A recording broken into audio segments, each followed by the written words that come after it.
Welcome to the deep dive. Pull up a chair, um, grab a coffee, because today it really feels like the three of us are going to sit down and just unravel a truly massive, deeply counterintuitive topic. It really is. I'm excited to get into this one. Me too. We are looking at a profound, overarching question today. Basically, how do public health officials actually measure, identify, and quantify health issues across, massive populations of people? Right. Which is not an easy task at all. No, not at all. Yeah. And to really understand this, we're going to explore the landscape through two completely different, almost opposing lenses. Yeah, two very distinct worlds of data. Exactly. First, we're going to look at well-resourced nations, focusing on the surprising paradoxes and the deeply hidden dangers of population screening. The dangers that people rarely talk about. Right. And then we're going to bridge that over to an entirely different reality. We're going to look at low and middle income countries, or LMICs, where the basic data infrastructure might be completely fractured or just entirely missing. But where constraint-driven innovation for what they call community diagnosis is absolutely booming. It's a fascinating juxtaposition. It really challenges a lot of the baseline assumptions we make about medicine. It does. I mean, the intuitive thought is simply that you count the sick people, right? You look at hospital records, you tally the diagnoses, and you build your public health policy around that. Right. That seems like the logical first step. But the reality of gathering public health intelligence is this precarious tightrope walk. In the highly resourced world, we are dealing with the unintended consequences of having almost too much data. Too many microscopes. Exactly. Too many microscopes and the psychological burden that places on a population. Conversely, in the LMIC context, officials are forced to actively build intelligence out of the darkness. They have to create localized visibility where those massive passive data systems simply do not exist. Right. And both scenarios ultimately teach us that information systems are never just neutral databases. They are incredibly powerful instruments of governance. Okay, let's unpack this. I want to start with that first lens of well-resourced nations, because I want to address a very common, deeply ingrained assumption right off the bat. Which one? Well, I think most people, myself included, before digging into this material, honestly operate on the belief that more medical testing is unilaterally better. Oh, absolutely. That's the prevailing cultural narrative. Right? The logic just seems airtight. The earlier you catch an anomaly, the better the outcome. Why wouldn't a society want to test absolutely everyone for absolutely everything, provided they have the budget for it? It sounds perfect on paper. But there is a very sharp clinical distinction to be made between everyday diagnostic testing and what constitutes true population screening. Can you define those boundaries for us? I'd be happy to. That distinction is really the foundational bedrock of this entire debate. It is absolutely crucial to separate clinical diagnosis from population screening. Okay, so break that down. So, clinical diagnosis happens when a patient feels unwell.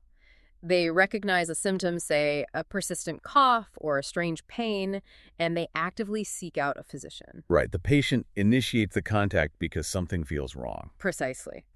The doctor then runs tests to figure out what is causing that specific patient's suffering. Screening, on the other hand, is the exact opposite. The opposite how? Screening is a massive, systemic, state-sponsored, or organization-led effort.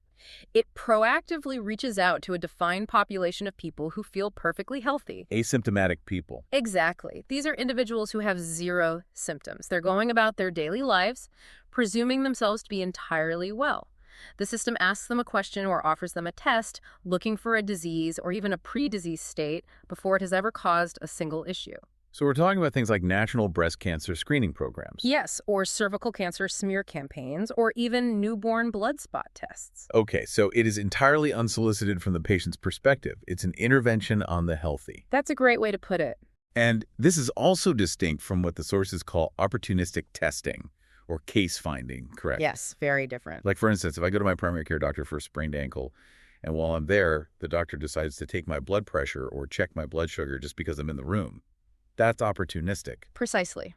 Opportunistic testing relies on the patient already interacting with the healthcare system for some other reason. Population screening requires population registers, call and recall systems, massive quality assurance frameworks, and dedicated laboratories. It's an industrial scale operation. It is. It's industrial. And if we look back at how this industrial approach to testing healthy people began, It really took off in the mid-20th century, specifically in the 1940s and 50s. Right. The sources mentioned the use of mass miniature radiography, or MMR. Yes, hunting for tuberculosis. Right. Around 1946, effective treatments for tuberculosis started becoming widely available. So the public health logic shifted. Instead of waiting for people to show up at sanitariums coughing up blood, Which is too late. exactly, officials thought, let's take these miniature X-ray machines, put them in vans, drive them to factories and town squares, and photograph the lungs of thousands of healthy-feeling citizens. Just X-ray everyone they could find. Right. The goal was to find the TB lesions before the patient even knew they were sick. And it was largely considered a massive success, which created an incredible momentum. A momentum that eventually had to be reined in, right? Because this led to a seminal moment in 1968. Yes, the World Health Organization commissioned two researchers, J.M.G. Wilson from the UK Ministry of Health and G. Jungner from Sweden, to establish some ground rules. The famous Wilson and Jungner criteria. What exactly did they lay out? Because it seems like those rules were meant to act as a dam against an incoming flood of indiscriminate testing. That is exactly what they were. Wilson and Jungner realized that screening healthy people was inherently dangerous if not strictly controlled. Dangerous. Yes. They drafted a set of 10 criteria that a condition must meet before a public health body should ever consider rolling out a national screening program. Give us an example of those rules. For example, the condition sought should be an important health problem. The natural history of the disease, meaning how it progresses from latent to declared disease, must be adequately understood. That makes sense. There must be an accepted, effective treatment for patients with recognized disease. The test itself must be safe and acceptable to the population. And crucially, the cost of finding a case, including diagnosis and treatment, has to be economically balanced in relation to possible expenditure on medical care as a whole. So they were really trying to enforce rigorous scientific and economic discipline. They were. They wanted to make sure governments didn't just screen for everything because they could. But looking at the landscape today, despite those rigorous 1968 rules, screening has evolved into an absolute behemoth. Oh, without a doubt. It is a massive commercial enterprise and a very potent political tool. I mean, you see private clinics setting up in shopping malls offering full-body MRI scans to healthy people for a few $1,000s. You see that all the time now. And you see charities fiercely lobbying for the expansion of screening ages. And politicians consistently campaign on expanding screening programs because it is a highly visible, easily digestible way to demonstrate that they care about public health. It's a very easy political win. Exactly. Now, I want to be clear to you listening. We are looking at this entirely objectively. We aren't taking a political stance on the funding of these programs. We're just observing the systemic dynamics here. Right, just looking at the mechanics of it. But this widespread enthusiasm brings us to a concept coined by the researchers Raffel and Gray that completely stopped me in my tracks. They call it the popularity paradox. The popularity paradox is fascinating. Walk me through this, because it seems to turn the entire logic of medicine inside out. It really does. It is one of the most profound and frankly tragic ironies in modern public health. To understand it, we first have to acknowledge an uncomfortable truth. Which is? All screening programs inevitably cause some degree of harm. That is a tough pill to swallow for a lot of people. It is, and they do this primarily through overdiagnosis and overtreatment. Overdiagnosis happens when a screening test correctly identifies an anomaly, say, a tiny, slow-growing cellular change in the prostate or the breast that technically meets the pathological definition of a cancer, but which is so indolent that it never would have progressed to cause symptoms or threaten the person's life. Wait, I'm struggling with that a bit. Let me play devil's advocate for a second. Sure. If a doctor uses a screening tool, finds a tiny tumor early, and surgically removes it, how is that a bad thing? Isn't catching things when they are small and localized the literal goal of oncology? That is the exact intuition that drives the popularity of screening. Right. But it ignores the biological reality of disease heterogeneity. Yeah. Not all tumors are aggressive tigers. Okay. Many are slow-moving turtles, and some are just birds that will fly away entirely on their own. When you screen a population of asymptomatic people, you are disproportionately going to find the slow-growing turtles. Why is that? This is known as length time bias.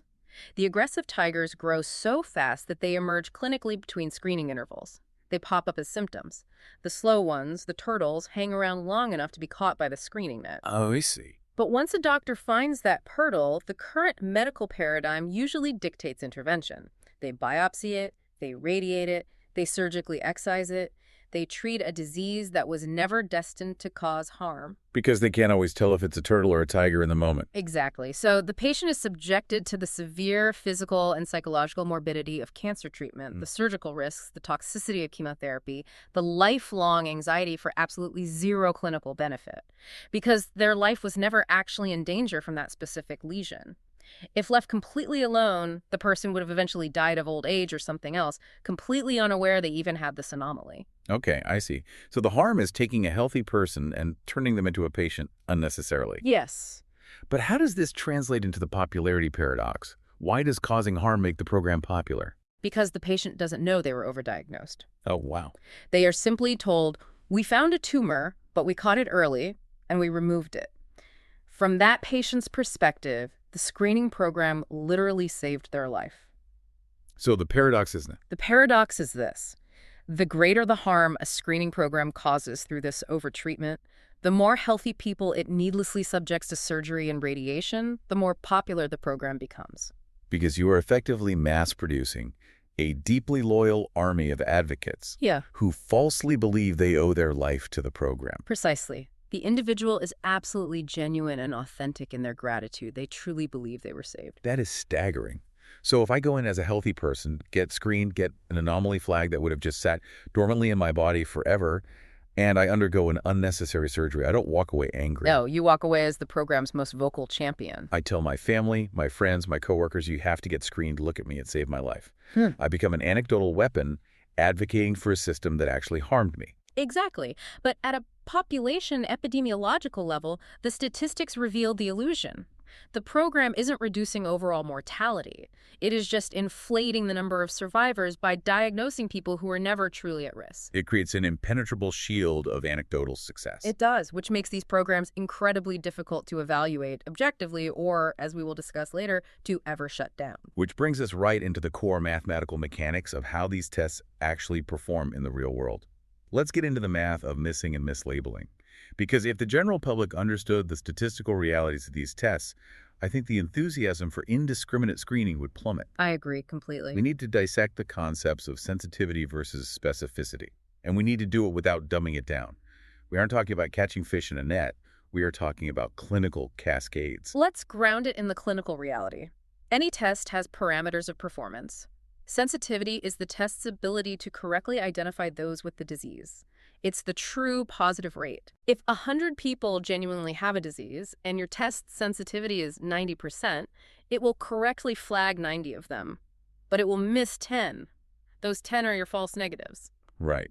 And in clinical medicine, when a patient comes in with severe symptoms, doctors often prioritize sensitivity. Yes, they want to rule out a dangerous condition, so they use a highly sensitive test because they absolutely do not want to miss a diagnosis. Like if someone comes into the ER clutching their chest, you want a highly sensitive test for a myocardial infarction. You don't want to accidentally send them home to have a heart attack. Exactly. You prioritize sensitivity. But specificity is the other side of the coin.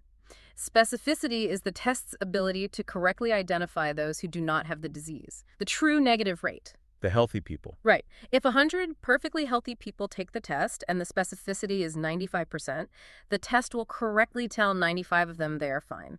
But it will falsely flag 5 of them as having the disease. Those 5 are your false positives. Okay, makes sense. Now, what's fascinating here is that in population screening, because you are testing hundreds of thousands or millions of completely healthy people, specificity becomes arguably much more critical than sensitivity. Why? Just because of the sheer volume of the denominator. Exactly. If you screen 1 million healthy people with a test that has a 95% specificity, which, sounds excellent to a layperson, you are mathematically guaranteeing 50,000 false positives. 50,000. You are taking 50,000 healthy individuals and incorrectly telling them they might have cancer or a genetic disorder or an aneurysm. And that mathematical reality introduces the most critical, often misunderstood concept in epidemiology, the positive predictive value, or PPV. The PPV trap. The PPV trap. This is where the illusion of the 99% accurate test completely shatters, because the positive predictive value is answering the question every patient actually cares about. Which is, my test came back positive. What are the actual odds that I truly have the disease? Right. And the literature provides a stunning example of how the PPV is not a fixed quality of the test itself, but is entirely dependent on how common the disease is in the specific population you are testing.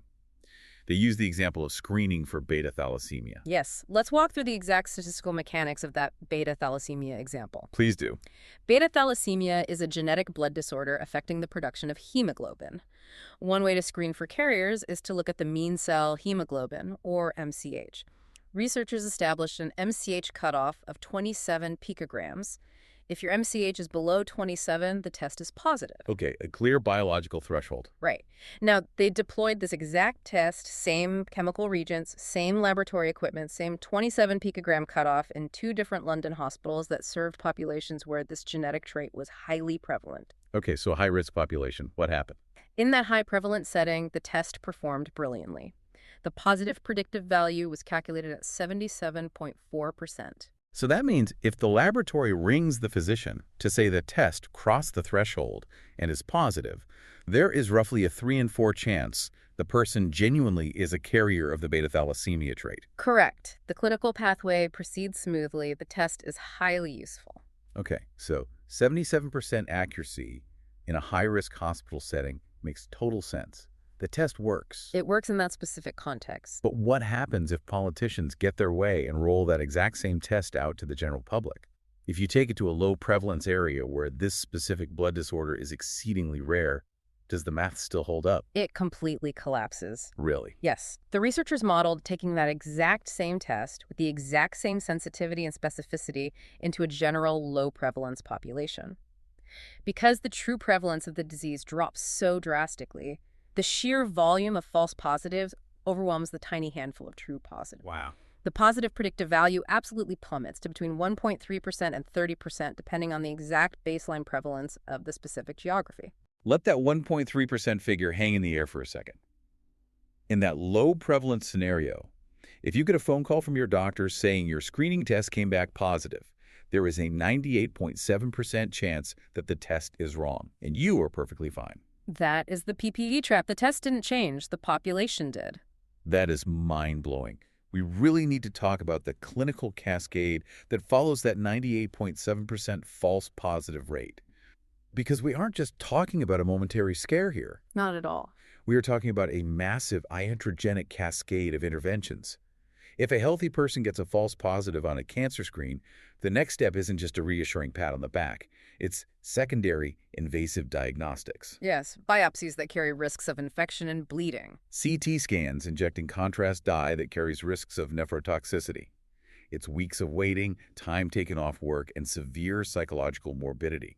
You are subjecting completely healthy people to the risks of the medical system for no reason. It is an immense burden, not just on the individual's physical and mental health, but on the healthcare system itself. Right, because the system now has to deal with all these false positives. Exactly. The system now has to utilize highly trained specialists, MRI machines, and surgical theaters to process and reassure this massive influx of terrified, healthy people, which clogs the pipeline for people who are genuinely symptomatically ill. It's a massive drain on resources. This is precisely why epidemiologists and lab scientists are constantly trying to engineer ways to improve the odds and narrow the false positive net.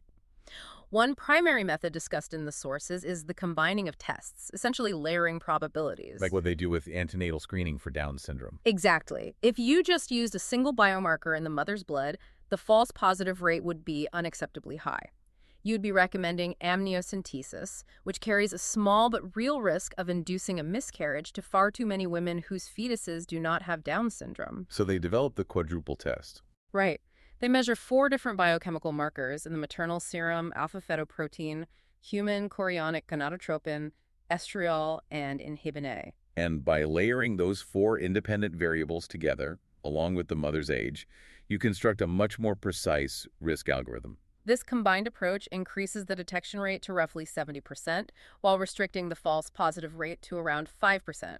You are using multiple specific filters to shrink the cohort of people who get flagged for the invasive secondary procedure. But even when you refine the algorithms and combine the tests like that, running these massive national screening programs comes with incredibly steep hidden costs. Very steep. And this brings us into the economic and ethical minefields of population screening. every single time a health ministry rolls out a new screening program, they are making a profound choice about resource allocation. It's a zero-sum game in many ways. Exactly. We're talking about opportunity costs. Funding a multi-million-dollar program to actively hunt for disease in millions of healthy people means you are definitively taking finite resources, money, server space, nursing staff, laboratory technicians, and doctors away from treating people who are currently actively sick in hospital beds. That is the harsh reality of health economics. And the economic evaluations, the cost-benefit models built before these programs launch are notoriously difficult to get right, and they are frequently wildly optimistic. The literature provides a very detailed autopsy of the rollout of the abdominal aortic aneurysm, or AAA screening program. Yes, the AAA program is a perfect example. Just to provide context for you listening, an AAA is a ballooning or weakening of the wall of the aorta, the main blood vessel running down the abdomen. If it ruptures, it is catastrophic and often fatal. So the logic is to ultrasound older men, find the aneurysms before they burst, and surgically repair them. But the economic modeling for this program was fundamentally flawed, right? Deeply flawed. When the health economists were modeling the cost-effectiveness of this program to justify its massive budget, they relied heavily on efficacy data drawn from older, randomized controlled trials conducted in the 1980s and 1990s. Okay, so older data. Right. But those models missed two colossal shifts in reality. First, they dramatically underestimated the hidden costs of real-world implementation. Because a trial is different than a national rollout. Vastly different. A controlled clinical trial is a neat, enclosed environment. Rolling it out nationally requires building vast new IT infrastructure to track millions of men. You have to establish external quality assurance boards to ensure every single ultrasound technician across the entire country is performing at the exact same standard. Exactly. And training tens of thousands of support staff. Those administrative and systemic costs dwarfed the initial estimates. So what was the second massive oversight? They completely failed to account for the fact that society had changed underneath them. A major risk factor for an abdominal aortic aneurysm is smoking. Between the time those original trials were conducted in the 80s and 90s and the time the national screening program was actually rolled out in the 2010s, public health campaigns had successfully driven national smoking rates down drastically. So fewer people were smoking. Right. Because smoking rates had plummeted, the actual baseline prevalence of AAA in the general population had naturally declined far below what the old models predicted. The disease landscape had changed. So they had built and funded this incredibly expensive, massive infrastructure to hunt for a condition that was already disappearing organically from the population. Precisely. The cost per life saved skyrocketed far beyond the acceptable thresholds they had initially promised the government. It's a perfect example of how epidemiological modeling can fail when it doesn't account for dynamic social changes. It really is. And speaking of the intersection of medicine and society, beyond the pure financial opportunity costs, the social and ethical dilemmas of screening are profound. The literature highlights a historical cautionary tale that is truly tragic, the United States Sickle Cell Act of 1970. Yes, that is a dark chapter. This was an initiative meant to identify people with sickle cell disease and provide targeted care, but the execution was disastrous. It was a catastrophic failure of public education and ethical foresight. Sickle cell disease is a severe genetic blood disorder. However, being a carrier of the sickle cell trait, meaning you have one copy of the gene, not two, generally causes no health problems whatsoever. It's completely benign to carry the trait. Exactly. But when the U.S. government launched this massive screening initiative in the 1970s, primarily targeting the African American population, they failed to effectively communicate the profound clinical difference between having the disease and merely carrying the benign trait. And the social fallout was immediate and severe. Utterly severe. Because the distinction wasn't clear, widespread stigmatization occurred. People who were simply healthy carriers who were never going to get sick were suddenly branded as mathematically defective by society. That's horrifying. They were losing their jobs. They were facing discrimination from employers and insurance companies who fundamentally misunderstood the screening results and assumed these individuals were high medical risks. There were even calls in some states to make screening a prerequisite for obtaining a marriage license. Yes.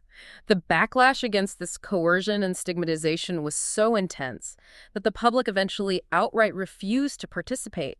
severely damaging trust in public health institutions. It perfectly illustrates that population screening is never just a clinical event confined to a doctor's office. No, it's a profoundly social event that alters how people are perceived by their communities and employers. It alters identity. Yes, it does. And we cannot discuss the ethics of screening populations, particularly genetic screening, without looking at the darker shadows of history. The texts explicitly bring up how modern antenatal screening, which provides expectant parents with probabilistic data about genetic conditions before birth, has to navigate incredibly sensitive, fraught waters relating to eugenics. Eugenics being the historical, often horrific, state-sponsored philosophies aimed at improving human hereditary traits by deciding who is and isn't fit to be born. Right. Modern screening programs go to great lengths to emphasize that they are about providing information to empower individual parental choice, not enforcing state mandates about genetic purity. Yes, the concept of autonomy and informed choice is the ethical bedrock of modern screening. The official stance is that screening is completely voluntary, the physician provides the risk probabilities, and the patient autonomously decides whether to proceed with the test and subsequently how to act on the results. But the literature challenges this illusion of perfect autonomy, specifically by looking at the systemic pressures placed on the providers themselves. That's a crucial point. This is the part that really made me question the system. If we look at the UK, general practitioners often have mandated national performance targets for screening uptake. A portion of their clinic's funding or their professional rating is directly tied to ensuring that, say, 80% of their eligible female patients receive a cervical smear test. Exactly. And observing this neutrally, it highlights a deep systemic tension. If a doctor is being financially penalized or professionally pressured by a government mandate to ensure you take a test, how truly voluntary is your choice to opt out? Exactly. When the patient sits in the clinic and says, I read about the false positive rates, I understand the risks of overdiagnosis, and I would prefer to decline the screening, the doctor is incentivized to push back. To persuade and perhaps subtly coerce the patient into compliance to meet their quota, the line between a benevolent public health offering and a coercive state mandate becomes highly porous. It really forces us to ask whether the system prioritizes true informed consent or simply high compliance metrics. It's a very uncomfortable question. Which leads us to a fascinating, almost agonizing logistical and political problem. What happens when the data finally comes in, the epidemiologists analyze it, and a country realizes that a screening program they've been running for years is actually causing more harm than good? It is notoriously difficult to reverse course. The evidence suggests that once a massive screening machine is turned on, it is nearly impossible to turn off. The institutional inertia is staggering. And we have a perfect documented example of this exact struggle in the literature, the Japanese child neuroblastoma screening program. Let's talk about that, because neuroblastoma is a type of cancer that forms in certain types of nerve tissue, often in infants. And in 1985, Japan launched an ambitious national program to screen 6-month-old infants by testing their urine for specific catecholamine metabolites, which are markers for these tumors. The intention, of course, was entirely noble. Catch the cancer early, save the infants. Of course. But the biology of neuroblastoma is highly complex. By 1990, just 5 years after the program started, international panels of pediatric oncologists and epidemiologists were already sounding the alarm. What were they seeing? The data was showing that the screening program was an absolute failure in its primary goal. It was not reducing overall mortality from neuroblastoma. Children were still dying of the aggressive variants. Okay, so it wasn't working. But what the program was doing was causing massive harm through extreme overdiagnosis. They were finding tiny, latent neuroblastomas that, biologically, were destined to spontaneously regress and disappear entirely on their own. They would have just gone away. Exactly. But because the screening test flagged them, doctors felt compelled to act. They were subjecting 6-month-old infants to entirely unnecessary, highly morbid surgeries and toxic chemotherapy to treat tumors that never would have harmed them. The scientific consensus that the program was harmful was solidifying in the early 90s. Yet, the Japanese government did not officially suspend the national screening program until 2004. That is 14 years. 14 years of the medical establishment knowing the program was causing iatrogenic harm to infants, but being politically and institutionally paralyzed, unable to halt the machine. Why did it take 14 years? How can a health ministry justify continuing a program that the data proves is hurting babies? Because of the complex web of entrenched interests and the popularity paradox we discussed at the very beginning, you had a generation of parents who had gone through the trauma of their infant being diagnosed, treated, and cured. Cured in quotes. Right. They genuinely believed the program had saved their children's lives.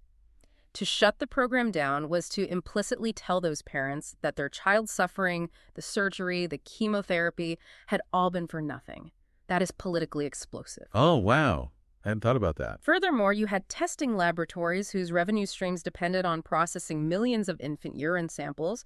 You had bureaucratic departments built around managing the program. The inertia is immense. But the literature notes that Japan eventually did succeed in stopping it, which is incredibly rare in public health. Yeah. What was the anatomy of that shutdown? How did they finally pull the plug? It required a highly unique alignment of societal forces. It wasn't just the data, it was the ecosystem. First, you had decisive government intervention that was finally willing to absorb the political blowback. Second, and crucially, the media landscape in Japan at the time was supportive of the complex science. Rather than running sensationalist headlines about the government abandoning babies, the media actually took the time to explain the nuances of overdiagnosis and spontaneous tumor regression to the public. That's vital. If the media goes on the attack, the politicians fold. Exactly. Third, the Japanese public was already somewhat educated and skeptical regarding the pitfalls of cancer screening from previous national debates. And what was the final factor? Finally, unlike many adult cancer screening programs, there was no entrenched, highly specialized patient advocacy group aggressively lobbying to keep the program alive. Without all four of those factors aligning perfectly, the program might still be running today, continuing to overdiagnose infants. It forces you to look at all the ongoing modern controversies surrounding screening with a much more critical eye. When you understand the sheer mathematical friction involved, the debates make sense. Look at cervical cancer screening. The researcher Raffel ran the staggering numbers on this. The math on that is really sobering. She calculated that to prevent just one single death from cervical cancer, a public health system has to screen 1,000 women continuously for 35 years. 35 years. And in the process of screening those 1,000 women over 3.5 decades to save that one life, the system will generate 150 abnormal results that require investigation.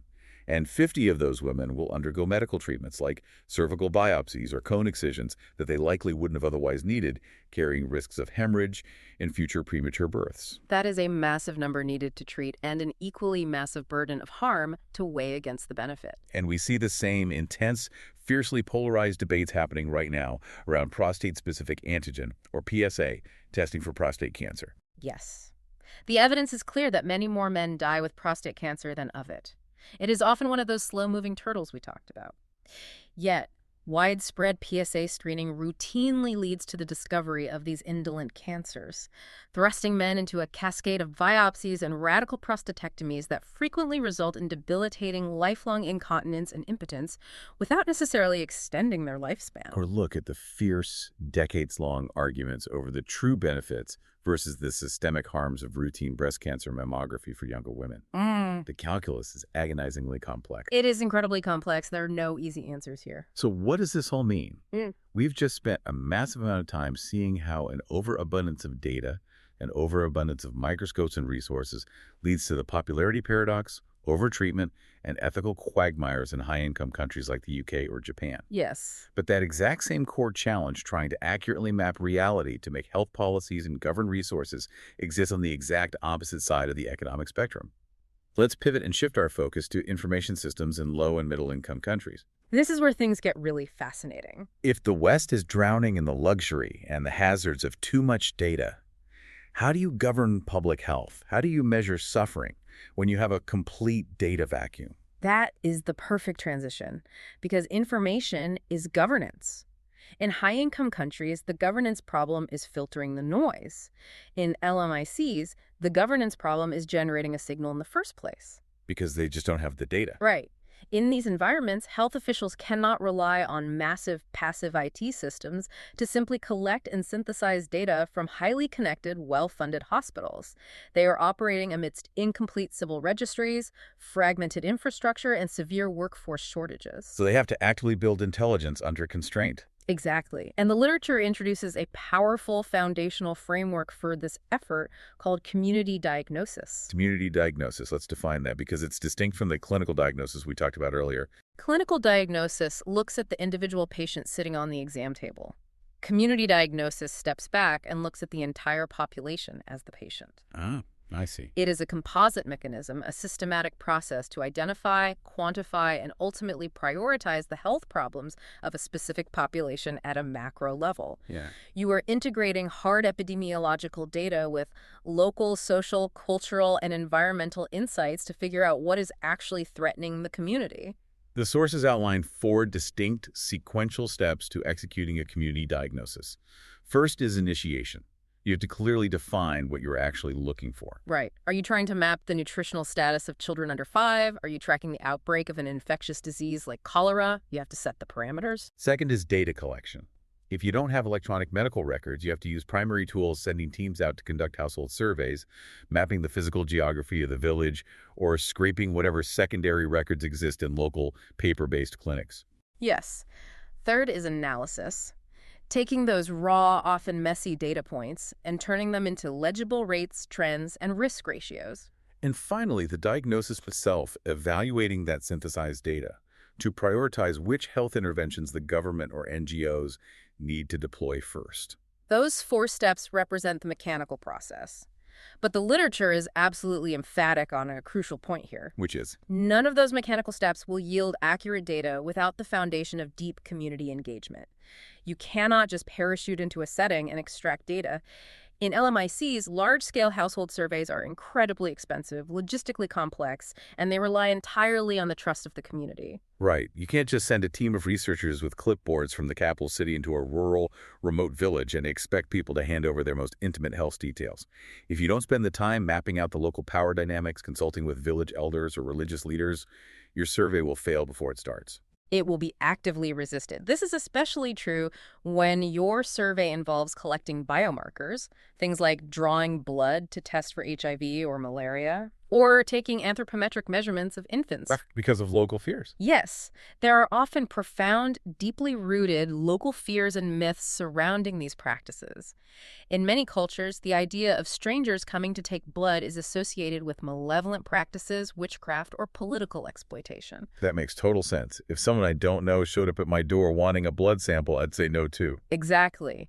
If the research team does not engage the community beforehand, explain exactly what the blood is for, how it will be used, and address those fears openly, the refusal rates will skyrocket. You have to align the community's expectations with the scientific reality of the survey, or you get no data at all. The data collection is a negotiation, not an extraction. Which brings us to a monumental philosophical and scientific challenge. Let's say you successfully navigate the community engagement, you run your surveys, and you collect your data across dozens of different countries. How do we actually measure and compare the suffering of these communities on a global scale? That is the big question. Right. How does the World Health Organization decide whether to send $1 billion to combat malaria in Tanzania or $1 billion to combat cardiovascular disease in Indonesia? To make those governance decisions, you need a universal metric. And the texts introduce the core metric of global health, the global burden of disease, or GBD. The global burden of disease. The GBD project is one of the most ambitious scientific endeavors in human history. And to compare disease burdens globally, to compare apples to oranges, the GBD utilizes a composite metric called the DAILY, the Disability Adjusted Life Year. Here's where it gets really interesting, a daily. It is a way of putting a single mathematical weight on the totality of human suffering. A daily essentially equals 1 lost year of healthy life. It is calculated by adding 2 things together, the years of life lost, or YLL, due to premature death, plus the years lived with disability, or YLD. Okay, the years of life lost makes intuitive sense. If the average life expectancy is 80 and a person dies at 50 from tuberculosis, that's 30 years of life lost. The math is straightforward. Very straightforward. But the second half of that equation, the years lived with disability, this is where I want to stop and really drill down, because how on earth do you scientifically weigh one disability against another and then apply that globally? It's a huge challenge. How do you mathematically determine if living with a severe limp from a neglected fracture is worse or better than living with severe chronic migraines? And more importantly, how do you presume that a farmer in rural Bangladesh and an office worker in New York place the same weight on those disabilities? It sounds philosophically impossible. It is a profound philosophical challenge, and for a long time, the GBD faced intense criticism over this exact issue. Critics argued that the disability weights were subjective, heavily biased by Western medical perspectives, and entirely inapplicable across different cultures. So how did they solve it? To answer this criticism and validate the metric, the researchers undertook a massive, unprecedented, multi-country study for the 2010 GBD update. They set out to determine if there was a universal human consensus on the severity of suffering. Walk us through the methodology of that 2010 study, because they didn't just ask doctors, they went to the public. Exactly. They recognized that clinical jargon means nothing to the average person. They went to 5 vastly different geographic, economic, and cultural settings: the United States, Bangladesh, Indonesia, Peru, and Tanzania. 5 very different places. They selected 220 unique health outcomes, everything from profound deafness to terminal cancer to severe anxiety. But instead of using clinical diagnoses like stage 4 carcinoma or major depressive disorder, they created lay descriptions of functional symptom. Lay descriptions. Yes. They described in plain language what it actually feels like, functionally and physically, to live with that condition on a daily basis. So instead of saying schizophrenia, they might describe a person who hears voices that aren't there, who struggles to maintain a job, and who experiences severe paranoia. Right. They presented these functional descriptions to thousands of ordinary people in these 5 countries and asked them to rank them in terms of severity.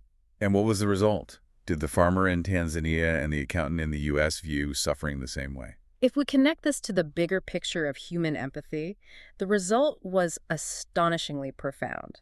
They discovered that despite massive cultural, economic, religious, and environmental differences, human beings generally agree on the severity and weight of different types of suffering. They actually agreed. Yes, when presented with the functional realities of pain, immobility, or cognitive decline, a community in rural Bangladesh, a community in the Andes of Peru, and a community in suburban America largely agreed on how to rank the debilitating effects of those 220 conditions. There was a universal underlying consensus on what constitutes severe health loss.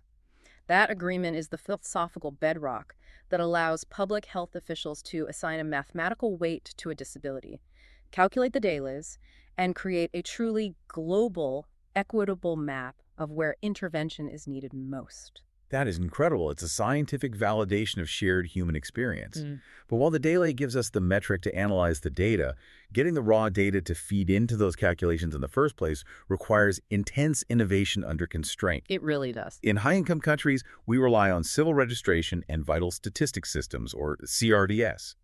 Every birth is recorded, and crucially, every death is certified by a physician with a specific ICD code denoting the cause. The paper trail is continuous. But in many LMICs, these routine data systems are deeply fragmented or entirely absent.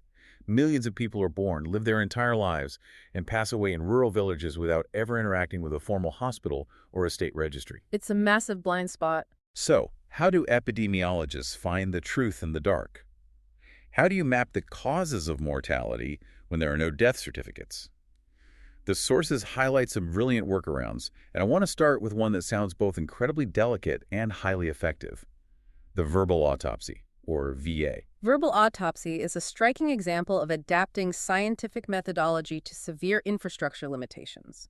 When someone dies outside of a health facility and there is no physician present to record the cause of death, that mortality event becomes statistically invisible. The system doesn't know why they died. Right. The verbal autopsy aims to recover that data. Trained interviewers, often community health workers who speak the local dialect, are dispatched to the home of the deceased. After observing a culturally appropriate, respectful period of mourning, usually waiting about 3 to 4 weeks after the death, they sit down with the grieving family, the primary caregivers. What exactly are they asking? They aren't doctors doing a physical exam. They're conducting an interview. They use a highly structured, standardized questionnaire often developed by the WHO. They ask detailed, chronological questions about the signs, symptoms, and events leading up to the death. Like what? Did they have a fever? For how many days? Was there severe weight loss? Was there a chronic cough? Did they suffer a trauma?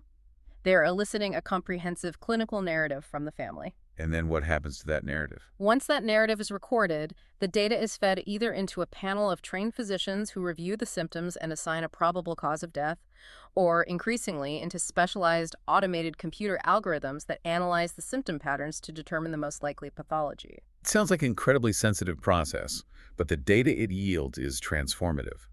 The literature cites a specific pivotal example of this in Kenya. Between August 2002 and December 2008, researchers utilized this exact method, conducting 1,823 verbal autopsy interviews in specific regions. And the findings completely rewrote the government's understanding of what was killing their citizens. The impact was massive, right? Huge. Prior to those verbal autopsies, the official government statistics, which relied only on hospital deaths, presented a skewed picture of mortality. But the VA interviews successfully mapped a massive, previously hidden burden of infectious diseases occurring entirely outside the health system. What were they missing? They specifically uncovered staggering rates of unrecorded mortality from HIV/AIDS, tuberculosis, and severe pneumonia. Without the painstaking work of those 1,823 verbal autopsies, that entire wave of mortality would have remained invisible to policymakers. They would have continued misallocating resources because they simply couldn't see the true shape of the epidemic. Exactly. Alongside verbal autopsies, another crucial method the texts outline for bypassing broken national data systems is the demographic surveillance system, or DSS. If you can't monitor an entire country of 50 million people because the infrastructure doesn't exist, what do? You don't try. Instead, you focus intense, microscopic, long-term monitoring on a small, specific geographic area. These are known as sentinel sites. Sentinel site. The DSS is about depth rather than breadth. Famous examples include the Kisumu site in Kenya or the MATLAB site in Bangladesh, which has been running for decades. In a DSS site, researchers establish a complete, highly accurate census of every single household in a defined area, perhaps covering 50,000 to 100,000 people. And then they just keep monitoring them. They maintain intense, continuous demographic surveillance. Field workers physically visit every household, sometimes 3 or 4 times a year. They record every single birth, every death, every marriage, and every instance of in and out migration. They are tracking the vital statistics of that specific community with near-perfect accuracy. It's like taking a highly precise core sample of the population.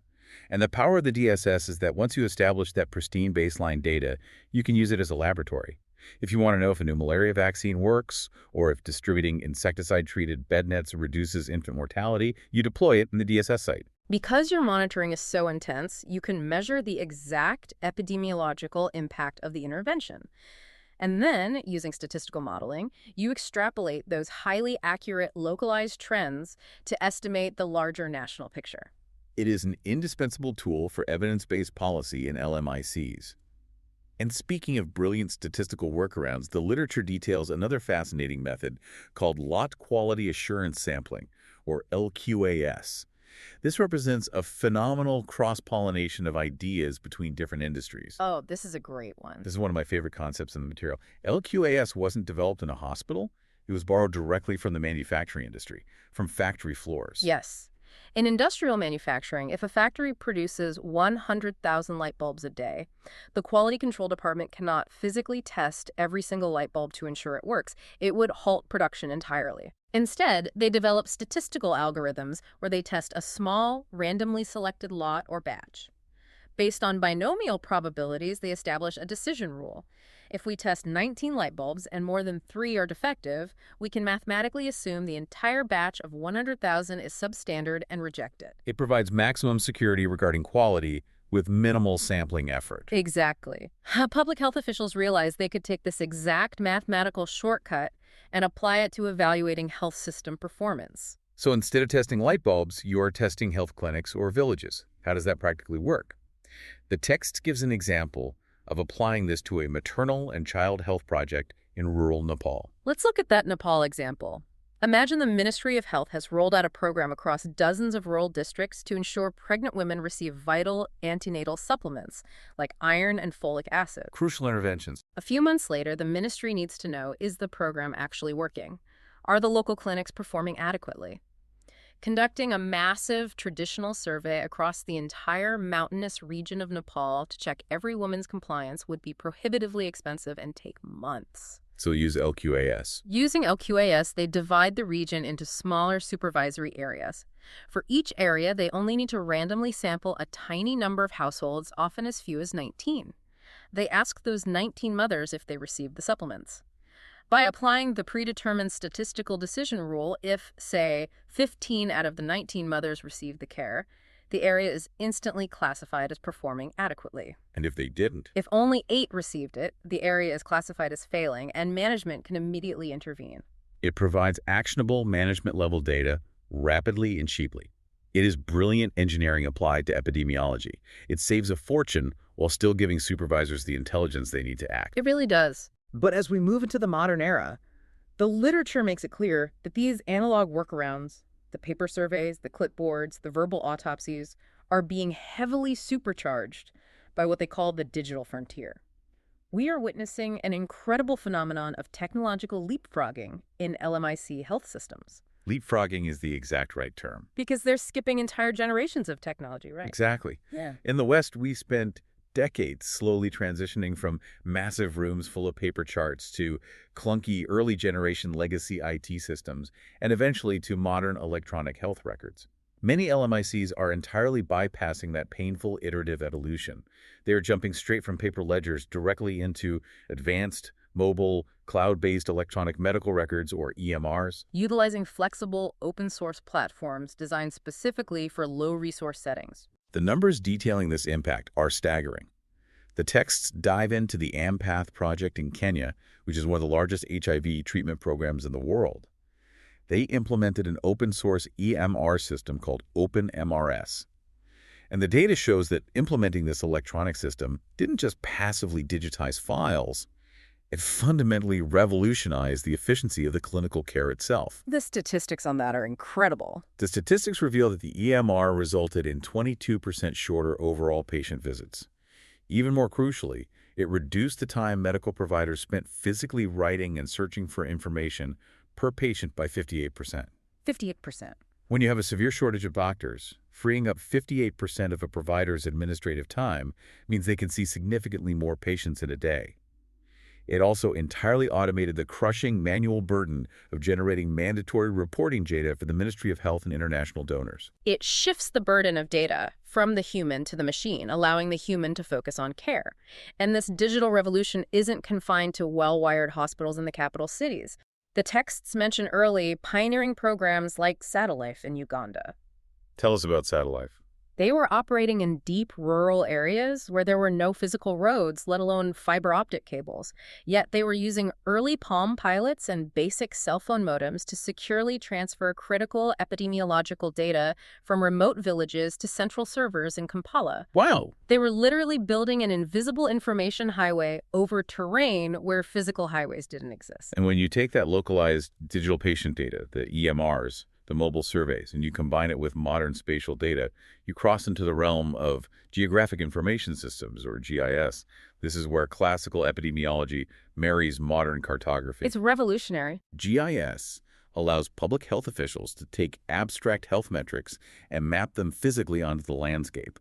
You can actually visualize exactly where a disease is moving, where the risks are concentrated, and how they relate to the physical environment. GIS is arguably one of the most powerful analytical tools introduced to public health in the last 2 decades. It moves data from a spreadsheet into a geographic reality. The literature provides an absolutely fascinating, highly specific example of GIS in action, detailing the mapping of the Northern Corridor Highway in Kenya. Let's dig into this, because this is precision public health at its finest. The Northern Corridor is a massive, vital transport route connecting the port of Mombasa to the interior of East Africa. It is heavily trafficked by long-haul truckers.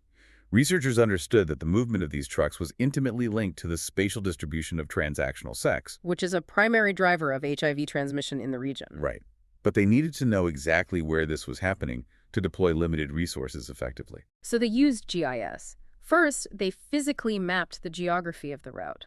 They identified 39 specific hotspots along the highway truck stops, weighing stations, border crossings, where an average of 2,400 long-haul trucks parked overnight. They mapped the precise GPS coordinates of these gathering points. But here is where the GIS becomes truly powerful. They didn't just map the trucks, they layered that spatial mapping with behavioral surveillance data. So they combined the location with the behavior. Exactly. They conducted surveys regarding HIV prevalence, condom use, and high-risk sexual behaviors at those specific sites. They then integrated all of this into what is called a choropleth map. A choropleth map. Yeah. That's a map where different areas are shaded or patterned in proportion to the statistical variable being measured, right? Like a heat map. Exactly. It provided a visual representation of where the highest epidemiological risks were geographically concentrated along the highway. Because they had that precise visual intelligence, the Kenyan government didn't have to throw their limited HIV prevention budget blindly across hundreds of miles of road. They were able to pinpoint exactly where the risk was highest and deploy targeted interventions, placing mobile testing clinics, condom distribution points, and antiretroviral treatment centers precisely at the most vulnerable hotspots. They used spatial data to maximize the impact of their health budget.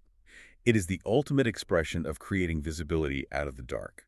Whether you are using a multi-million-dollar IT infrastructure to run complex algorithms, or you are using a basic cell modem to transmit survey data from a remote village, the goal is exactly the same: building clarity. And that brings us to the ultimate synthesis of everything we've unpacked today across both of these vastly different lenses. Pulling it all together. Whether you are in a boardroom in London arguing over the statistical validity and the PPV of a massive breast cancer screening program, or you are an epidemiologist in Kenya conducting delicate verbal autopsies and mapping trucker hotspots with GIS, the core undeniable truth remains the same. Information systems in healthcare are never just technical tools. They are not simply passive databases or neat filing cabinets. They are profound, active instruments of governance. They dictate reality. Exactly. The data you choose to collect, the mathematical parameters you set for your tests, and how you deploy that intelligence, these decisions dictate exactly where a nation's money flows. And who gets prioritized? They determine who gets prioritized for treatment, who gets ignored because they fall outside the data net, and in the case of aggressive overscreening in the West, who gets burdened with the lifelong physical and psychological trauma of an unnecessary diagnosis. The architecture of the information system literally shapes the health of the population it observes. It fundamentally changes how you think about a simple trip to the doctor, doesn't it? When you are asked to provide a sample or fill out a form, you aren't just engaging in a private clinical moment, you are feeding a massive governance machine. You really are. So, turning this back to you, the listener, what stands out to you after traversing this landscape? The next time you turn on the morning news and hear a politician championing a brand new universal screening test for a rare disease, or you read a headline about a global philanthropic effort to eradicate malaria using new data models, how does this deep dive change your perspective on what is actually going on behind the scenes? It demands that we pause and ask harder, more rigorous questions. It forces us to look past the seductive promise of a simple, perfect medical test and ask about the system surrounding it. We have to ask about the math, the positive predictive values, the hidden opportunity costs, and ultimately the human cost of acquiring that knowledge. Absolutely. We have to look at the shadows, the data casts. And that leaves us with one final lingering thought for you to mull over as we wrap up our time together today. A provocative thought. As our modern digital technology pushes us further and faster, from the wearable health trackers on our wrists that are monitoring our heart rate variability and blood oxygen levels 24/7, to the vast geographic algorithms predicting disease spread from our cell phone mobility data, we are accelerating toward a world where absolutely everything about our biology is measured, quantified, and continuously screened. Which is an incredible frontier. It is. But as we build this ultimate information system, do we run the risk of turning all of society into a permanent, highly anxious patient, constantly waiting for the inevitable false positive alarm to ring? Or will this unprecedented ocean of data finally give us the precise blueprint we need to protect the most vulnerable among us before they ever actually get sick? That is the question of the century. Thank you for joining us for this incredibly expansive deep dive into the mechanics of public health intelligence. It has been a wildly illuminating, paradigm-shifting conversation, and we cannot wait to sit down and unpack the next one with you.